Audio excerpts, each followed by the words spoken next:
Friday morning chilly. Yeah, can't see it.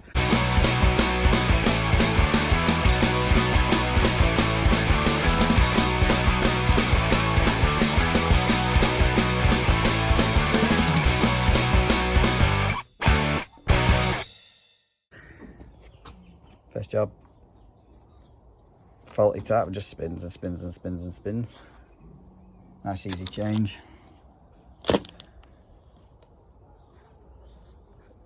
Just hope the water's turned off. I don't reckon that's turned off.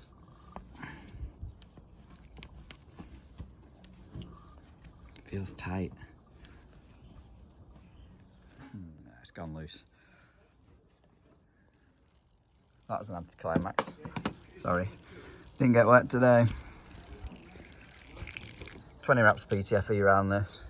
Screw her in, water on. Nice easy one.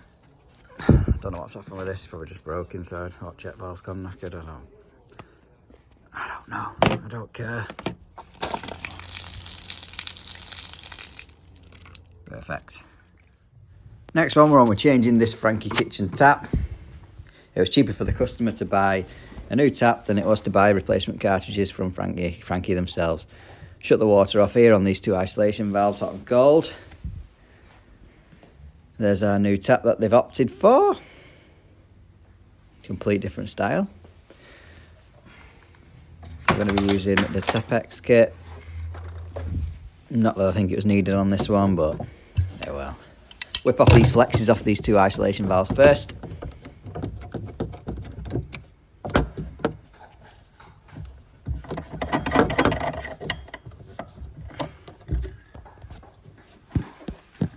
She's a bit tight.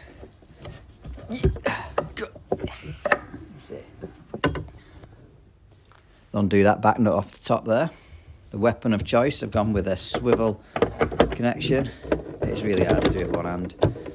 I don't think the Tapex kit was needed in this, but I've got to try and get my money's worth out of somewhere, haven't I?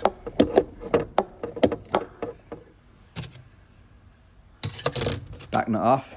The whole bolt threaded bar came out. Doesn't matter, it's off and that's all that matters.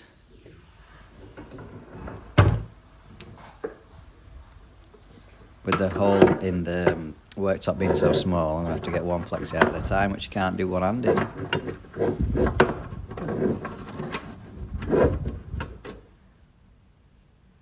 Give that a quick clean up, all that grime.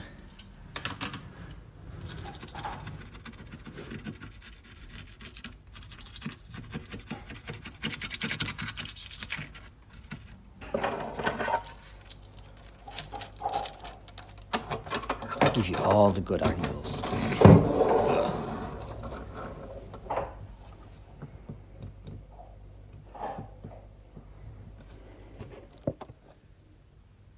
New one on. I'll just spin that nut up by hand until we're almost there. I'll get the spanner back on it and just give it a nip up.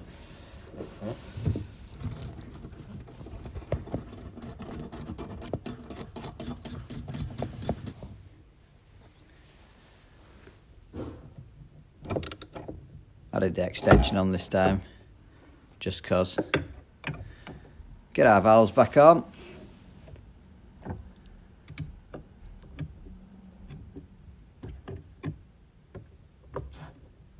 Lovely. Have a look at tap.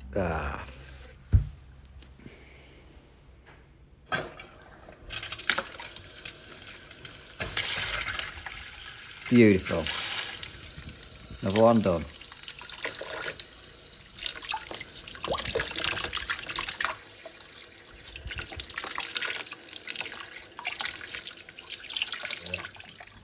Next one, customer complaining of a horrible foghorn noise, which I've I'll change it anyway. It's like toilet's still in that. He's not going to do it, is it, for me? 99% of the time. The washer inside the ball valve's gone hard and rigid. Get the water shut off. Flush the loo. Whip this big plastic nut off. Innit? Drop it in the toilet. As I put it back together again, this bloody plastic thing snapped to pieces, but I don't think it's needed, although it is dripping here. When it does shut off, it all stops. Happy days.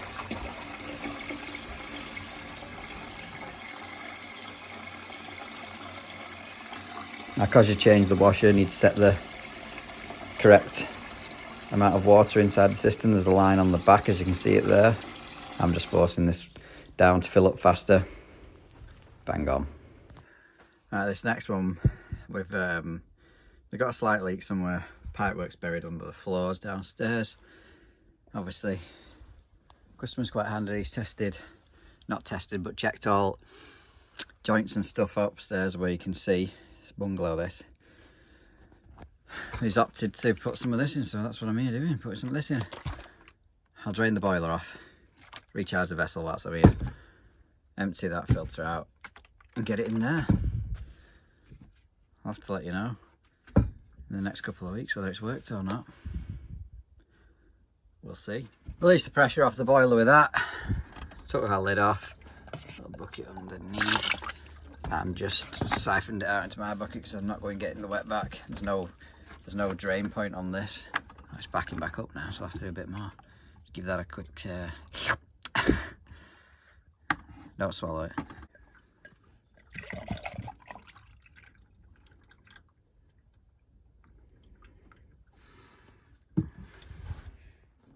Last one of the day, we've got a toilet ball valve which is overflowing. As you can see, it's dripping down the overflow now. Show you inside the pan, it running, trickling down the back. Sealed in this, and it's back to wall. So we'll have to take the toilet out completely just to get to it. I always cut silicone off with a knife. Not sure how else you'd do it actually. Give it a quick tug. There is the offending culprit on 10mm. Not that it makes a difference. Took the cistern off. Disconnected the cold feed there. What's going on? Pan connector there.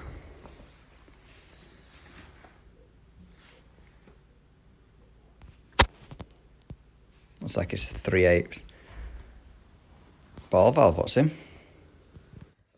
I'll somehow get this reducer on I think it's a 3/8 reducer. I can't get the back nut off the ball valve with it in the way. I have to use the grips. I think. Let's see. Yeah, 3/8 ball valve. Good old European standard. I had to cut it off, just spinning so I couldn't hold on to anything. Never seen out like it. Never mind, it's going, Viva one going in. New Viva ball valve back in. Have to set the water height on these.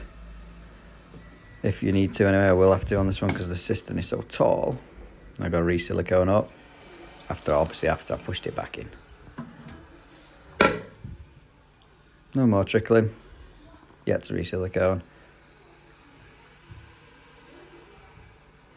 Give her a test flush.